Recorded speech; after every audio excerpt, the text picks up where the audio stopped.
Bonjour chers années 2 et bienvenue pour votre guidance du mois de juin.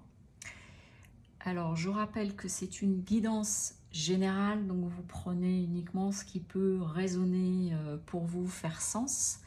Si vous souhaitez une guidance personnalisée ou une autre de mes prestations de lecture intuitive, numérologie spirituelle, vous avez le lien avec mon site en dessous de la vidéo dans la barre de description. Donc, je vous retrouve là maintenant pour votre guidance du mois de juin. Et il y a visiblement de ce qui ressort tout de suite quand j'ai eu les deux cartes par rapport aux énergies, illusion, mensonge. Donc, comme ça, c'est pas très sympathique. Mais ce qui m'est venu, c'est que le message que j'ai reçu, c'est que par rapport à la guidance du mois dernier, on me disait, il y en a qui n'ont pas fait le boulot. Donc, alors, c'est pas du jugement, rien du tout de tout ça. Mais que du coup, il y a un maintien dans l'illusion, dans du mensonge, et je le reçois, je l'ai plus reçu comme étant quelque chose à soi-même, hein, une façon de se raconter des histoires, de se mentir un peu à soi-même, de s'arranger avec certaines choses qu'on est capable de tous faire de temps en temps dans notre vie. Mais que du coup, là, c'est comme un rappel à l'ordre, hein, parce que vous voyez, on a la maison Dieu en termes d'état d'esprit, etc. Donc, la maison Dieu, c'est l'idée d'un effondrement, de la foudre aussi. En plus, on la retrouve là, mais on ira tout à l'heure. Mais il y a l'idée vraiment, là, je l'ai ressenti comme ça va secouer, ou ils se font secouer pour les années 2, pour certains et certaines d'entre vous.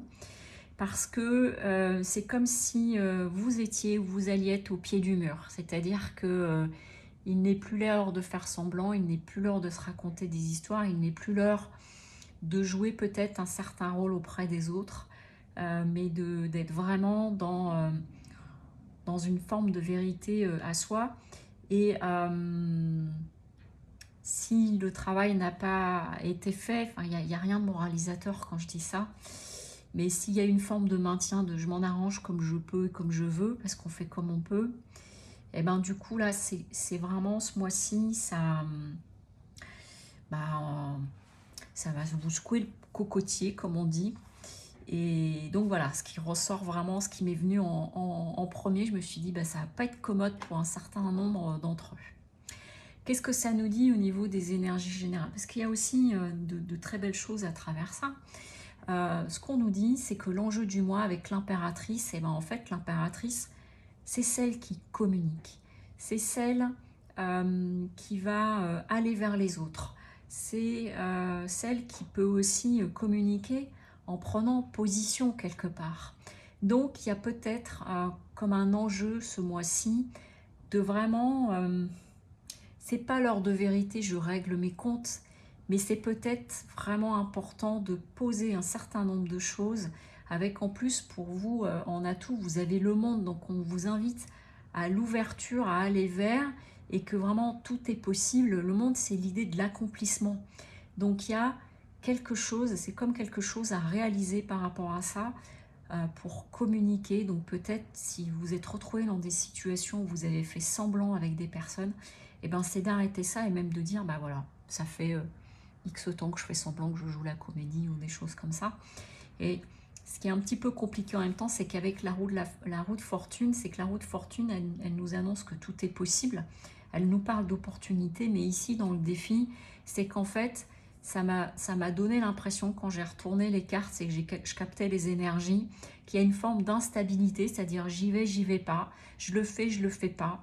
Et que du coup, selon l'orientation que vous allez prendre, c'est-à-dire peut-être d'avoir le courage de poser les choses et de dire les choses, ou au contraire d'être dans une forme d'instabilité, je le fais puis finalement je m'en arrange encore, bah non j'ai pas le temps, ceci, cela, et bien soit vous allez lâcher prise sur des choses, donc vraiment ça va être la fin des sacrifices, de je me déleste, soit finalement vous allez vous retrouver bloqué, c'est-à-dire qu'il y a vraiment la possibilité des deux et tout dépend de ce que vous allez décider. Mais en tout cas, je me permets de le dire, c'est que si c'est de vous arranger avec vous-même et de vous dire je remets à plus tard, oh bah non, etc., de toute façon, il va y avoir un rappel à l'ordre. Il va se passer soit des situations, quelque chose qui fait que de toute façon, en gros, j'ai l'impression que vous n'avez plus le choix. Voilà. Donc vous pouvez chercher à contourner, à éviter, ça va revenir. C'est un petit peu ça. Vous voyez, j'ai l'image du boomerang qui me vient. Au niveau émotionnel et affectif, qu'est-ce que ça vient nous dire? Eh bien, on a, vous voyez, l'ambiance avec la grande prêtresse, c'est-à-dire qu'il y a vraiment l'idée d'une intériorité, d'un retour à soi et d'aller écouter vos intuitions. Vous voyez, avec ce tarot-là, vous voyez bien notre prêtresse, elle est en train de recevoir des messages. Là, il y a une énergie qui descend, une énergie d'amour qui descend et qu'elle est comme si elle était en train de réceptionner. Et ici, vous voyez, avec son encolure bleue, là, on est quand même bien sur le chakra de la gorge. Le bleu, c'est la couleur du chakra de la gorge. Donc, il y a vraiment, moi, je le reçois, je le ressens comme ça, vraiment comme l'idée de prendre le temps d'aller écouter à l'intérieur de vous profondément, de laisser descendre en vue d'aller communiquer, encore une fois. Mais on en est à la parole juste, à la parole équitable, mais ça suppose de vous mettre au clair avec vous et de vraiment être honnête avec vous-même pour pouvoir avoir la parole impeccable. Je renvoie à cette vidéo dans la série de vidéos que j'ai fait sur la souveraineté, sur celle qui parle de la parole impeccable.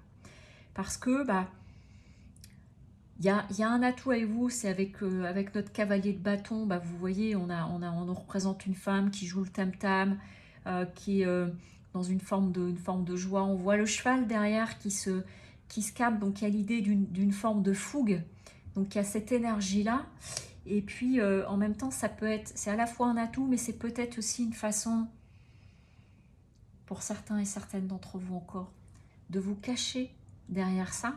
Parce que du coup, avec notre reine d'épée, vous voyez, notre reine d'épée, elle regarde à l'horizon, c'est-à-dire qu'elle est en train de... Elle réfléchit, elle regarde à l'horizon parce qu'il va y avoir des choses à trancher, à poser. Mais là, en compte, ça veut dire qu'il y a une difficulté à ça, une difficulté à prendre de la hauteur. Vous voyez comme... c'est peut-être un corbeau, c'est peut-être un rapace, on ne sait pas bien là. Mais il y a l'idée, vous voyez, de prendre de la hauteur par rapport à certaines choses pour trancher. Parce que la reine d'épée, elle tranche. Et donc, moi, tel que je le reçois, c'est l'idée de vraiment... je me planque derrière ça qui est à la fois une énergie qui me permet d'avancer, d'avoir une certaine fougue. Mais aussi, si je vais trop là-dessus et si quelque part, du coup, je me cache derrière ça, et du coup, ça m'empêche de me poser, de prendre du recul. C'est un petit peu comme une forme de fuite en avant. Je suis dans l'action tout le temps, qu'on retrouve ici aussi. Et du coup, en fait, je ne fais toujours pas le travail. C'est vraiment ça que je reçois. Et la résultante de tout ça, on retrouve à nouveau notre tour, comme ici. Et la tour, vous voyez, c'est la foudre qui s'abat, qui casse la tour, qui casse l'arbre dans la nature, etc. On a nos papillons là qui se prennent la foudre. Donc c'est l'idée que la transformation, elle n'est pas aboutie jusqu'au bout. Donc le message vraiment tel que je le reçois, c'est que s'il y a encore des techniques d'évitement, de toute façon, vous allez être rattrapé par rapport à ça. Et donc c'est important, quelque part, de se poser, de se recueillir, d'aller écouter vos ressentis, de laisser émerger à l'intérieur de vous. Parce qu'il y a comme qui dirait la nécessité de poser un certain nombre de choses qui passent par la parole. Éventuellement l'écriture, mais il y a vraiment quelque chose de cet ordre-là parce qu'il est l'heure d'arrêter de faire semblant. C'est vraiment comme ça que je le reçois. Et c'est dans la continuité du mois de mai parce qu'il me semble qu'au mois de mai, il y avait déjà quelque chose de cet ordre-là. Je m'en souviens par rapport à un commentaire que j'avais lu. Et au niveau spirituel, du coup, qu'est-ce que ça vient nous dire? On retrouve notre cavalier de bâton. Vous voyez qui ici, là, c'est la cavalière, là, c'est le cavalier. Donc, ce qui est intéressant, c'est que là, vous voyez, dans cette représentation-là, elle est en train de jouer du tam-tam. Et puis ici, notre cavalier, il est sur son cheval. Donc, il est dans une première maîtrise quelque part. Et donc, il y a vraiment l'idée au niveau spirituel, je le ressens, moi, je le reçois comme il est important de prendre les choses en main, mais c'est encore trop fougueux, c'est un peu fouillis tout ça. Et du coup, ce qui peut amener, avec le 5 d'épée, des situations de conflit parce que c'est comme si c'était mal maîtrisé, pas encore maturé, alors qu'on retrouve à nouveau notre impératrice, mais dans le défi. Et dans le défi, en fait, c'est que c'est une fois de plus de ne pas être dans la fuite en avant, de ne pas être dans la fuite. Vous voyez, voilà, on a des personnages qui s'en vont, on dirait qu'ils quittent un endroit, pas très fiers, hein, enfin, ou un peu cachés, quelque chose comme ça, qui tourne le dos. Et que là, la difficulté, c'est d'aller à la communication, mais en même temps, on vous invite à ça. Il y a vraiment une idée de communiquer, d'exprimer, de dire les choses, déjà à vous-même pour ensuite les exprimer aux autres, de telle sorte qu'avec notre roi d'épée, vous voyez, là, il est bien déterminé et lui, il vient trancher des choses. Donc, il y a vraiment quelque chose de cet ordre-là, s'il y a des discussions à avoir, s'il y a des choses à clarifier avec vous-même en premier lieu, parce que c'est vraiment ça que j'ai eu en premier, c'est-à-dire de clarifier en vous, de vraiment être dans la sincérité et l'authenticité avec vous, de ce qui vous convient et de ce qui ne vous convient plus, pour ensuite communiquer aux personnes qui peuvent être concernées, que ce soit au travail, à un niveau affectif, quel qu'il soit, parce que c'est plus possible en fait de faire semblant. Parce que le risque en plus dans tout ça, à un moment donné, c'est de vous rendre malade, enfin, de quelque chose de cet ordre-là. Parce que là, il y a vraiment un rappel à l'ordre par rapport à ça. Et donc, il y a quelque chose de cet ordre-là, c'est-à-dire de surtout, si la tentation, elle est de fuir en avant et de se bloquer dans la communication, c'est justement l'inverse qu'il faut faire. Il est temps de se poser et il est temps d'aller écouter pour ensuite parler. Alors du coup, qu'est-ce qu'il nous dit? Les portes de l'univers, c'est quoi le conseil des portes magiques de l'univers par rapport à tout ça? Les années 2, s'il vous plaît. La victoire magnifique. Un projet qui vous tient à cœur se matérialise pour enrichir votre vie et impacter le monde. Donc, si je le lis à tout ce que je viens de vous dire, il y a vraiment l'idée d'oser prendre des décisions, d'oser prendre la parole, d'oser un certain nombre de choses et d'arrêter de vous éviter pour éviter les situations. Voilà, c'est vraiment quelque chose de cet ordre-là et voilà, c'est l'heure de vraiment faire tomber les masques, d'arrêter de jouer la comédie, si c'est le cas pour quelques-uns d'entre vous. Évidemment, comme je l'ai dit, c'est une guidance générale, ça ne concerne pas tout le monde, mais faites le point éventuellement par rapport à ça. Est-ce que je suis au clair, surtout actuellement, dans ma vie et avec tout le monde et avant tout avec moi-même? Voilà, chers années 2, écoutez, c'est un mois qui promet, encore une fois. Et puis, je vous souhaite un très bon mois de juin. À bientôt.